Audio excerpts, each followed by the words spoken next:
Praise Lord, जय मसीह की। मैं फिर से स्वागत करता अपने चैनल पर और आशा करता हूँ कि आप सब बहुत अच्छे होंगे, क्योंकि प्रभु की अनुग्रह आप लॉर्ड के ऊपर में है। और मैं सच में उन सबों को दिल से थैंक्स करना चाहता हूँ जो मेरे चैनल को सब्सक्राइब करते हैं। और मैं कहना ये चाहता हूँ कि यदि आप इस चैनल पर नए आए हो तो मेरे चैनल को सब्सक्राइब करें, ताकि परमेश्वर के वचन जो प्रकाशन परमेश्वर मुझे दे वो आप तक पहुँच पाए। क्योंकि मैं जो परमेश्वर मुझे प्रकाशन देता है उन सभी को मैं वीडियो बनाता हूँ, ताकि वो प्रकाशन केवल मेरे पास ही नहीं आप सबों तक पहुँचे। हालेलुया।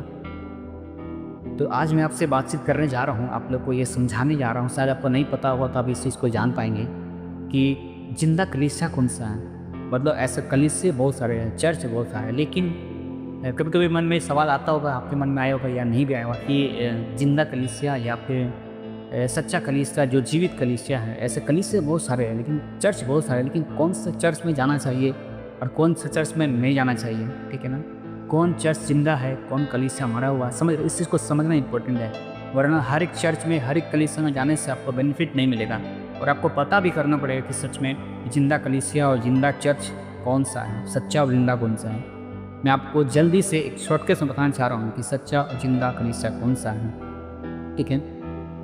मैं बताने से पहले मैं चाहता हूँ कि आप मेरे चैनल को सब्सक्राइब करें, इस वीडियो को ज़्यादा से ज़्यादा लोगों तक शेयर जरूर करिएगा, ठीक है, ताकि और भी लोग जान पाए कि ये कौन सा कलीसिया है, कौन सा चर्च जिंदा है, ठीक है। मैं बता रहा हूँ, जो चर्च जो कलीसिया ये सिखाती है परमेश्वर के स्वभाव में चलना, ठीक है। मैं फिर से बोल रहा हूँ, जो चर्च जो कलीसिया परमेश्वर के स्वभाव में, यीशु मसीह के स्वभाव में चलना सिखाती है, उसके स्वभाव में रहना सिखाती है, यीशु मसीह की जैसा बनना सिखा रही है, वही चर्च जिंदा है और सच्चा है।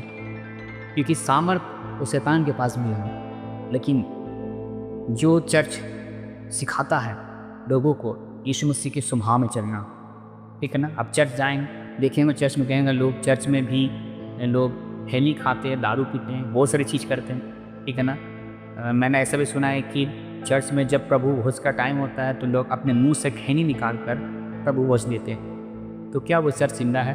वहाँ के पास्टर कैसे?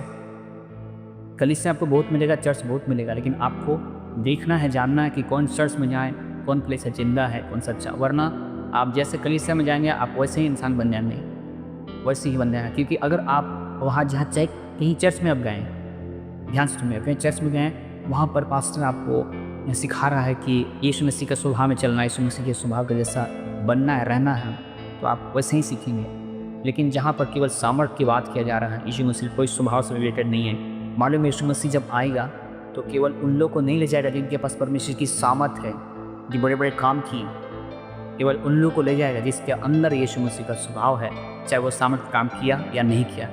मैं आपसे बोलना चाहता, सामर्थ का काम अगर कर रहे हैं, सामर्थी काम हो रहा है, तो केवल इसी दुनिया में महंगा मिलेगा। लेकिन परमेश्वर के राज में जाना है, परमेश्वर के घर में जाना है, तो आपको यीशु मसीह के स्वभाव में जीना होगा। वरना आप चाहे कोई भी हो, पास्टर हो, भविष्यवक्ता हो, बिशप हो, कुछ भी हो, परमेश्वर आपको नहीं पहचानेगा, ठीक है। इस चीज़ को आप ध्यान से सुनिए, समझिए। आपके अंदर, मेरे अंदर यीशु मसीह का स्वभाव होना चाहिए, तभी यीशु मसीह आएगा और आपको पहचानेगा। जब यीशु मसीह नीचे देखेगा ना, तो वो अपना स्वभाव देखेगा कि मेरा स्वभाव किसके अंदर है। अगर वो आपके अंदर नहीं दिखेगा तो आप लिख लीजिए, आप परमेश्वर के राज्य में नहीं जाने वाले हैं। और आपके अंदर यीशु मसीह का स्वभाव दिख रहा है, मेरे अंदर यीशु मसीह का स्वभाव दिख रहा है, तो यीशु मसीह हम हैं और आपको पहचानेगा और हम यीशु मसीह के राज में जा पाएंगे। वरना सामर्थ का काम करते करते भी हम अधोलोक में, नरक में चला जाएंगे, और वहाँ से यीशु मसीह के चिल्लाएंगे, प्रभु मुझे यहाँ से निकाल। प्रभु मत्ती 7:21 दिखा देगा। इसीलिए वचन पढ़ें और पवित्र आत्मा के अगुवाई में रहें और जिए। और जय मसीह की। Praise Lord. मेरे चैनल को फिर से कहता हूँ, सब्सक्राइब करें।